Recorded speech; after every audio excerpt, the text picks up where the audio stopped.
dan selamat jumpa kembali dalam permenungan harian kita. Saya, Pastor Johannes Sihombing, akan mengajak kita bersama untuk bermenung hari ini pada hari Kamis, Pekan Biasa ke-6. Sumber permenungan kita diambil dari Injil menurut karangan Lukas, bab 9 ayat 22 sampai dengan ayat 25. Dan Yesus berkata, Anak manusia harus menanggung banyak penderitaan dan ditolak oleh tua-tua, imam-imam kepala dan ahli-ahli Taurat, lalu dibunuh dan dibangkitkan pada hari ketiga. Katanya kepada mereka semua, setiap orang yang mau mengikut aku, ia harus menyangkal dirinya, memikul salibnya setiap hari dan mengikut aku. Karena barang siapa mau menyelamatkan nyawanya, ia akan kehilangan nyawanya. Tetapi barang siapa kehilangan nyawanya karena aku, ia akan menyelamatkannya. Apa gunanya seorang memperoleh seluruh dunia, tetapi ia membinasakan atau merugikan dirinya sendiri? Demikianlah Injil Tuhan.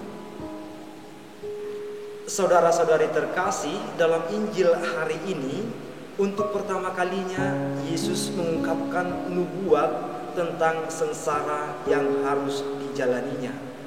Ia menyatakan bahwa anak manusia yang adalah Mesias akan ditolak, mengalami sengsara, menderita hingga dibunuh, namun akan bangkit pada hari yang ketiga.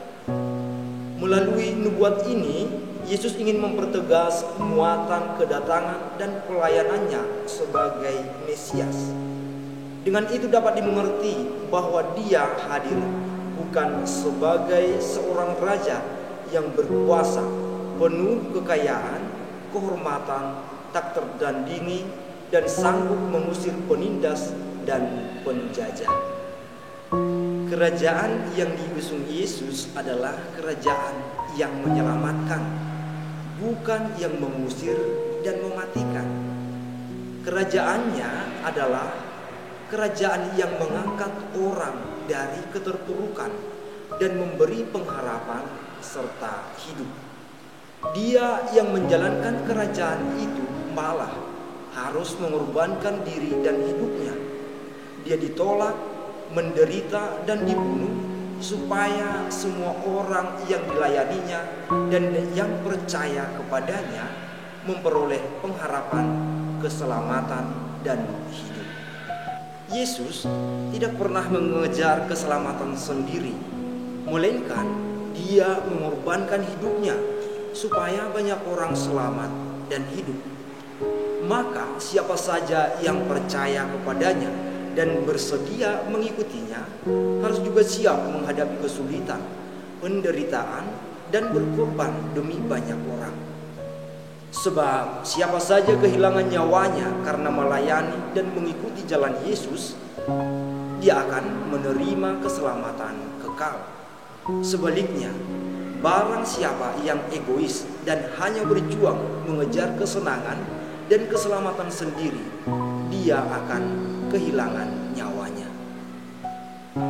Saudara-saudari terkasih, tak bisa kita pungkiri bahwa sebagai manusia dalam tataran standar, kita semua menginginkan kenyamanan, kesenangan, penghargaan, dan pengakuan dari orang lain atau sesama kita. Kecenderungan untuk mengejar pemenuhan keinginan-keinginan yang demikian terkadang bisa membuat kita menjadi pribadi yang egois tanpa mau peduli situasi dan keadaan orang lain. Dalam situasi demikian, kita orang-orang Kristiani dipanggil untuk hidup sanggup melampaui yang standar. Kita diajak untuk meneladani Yesus yang seluruh hidupnya diarahkan demi kebahagiaan dan keselamatan semua orang.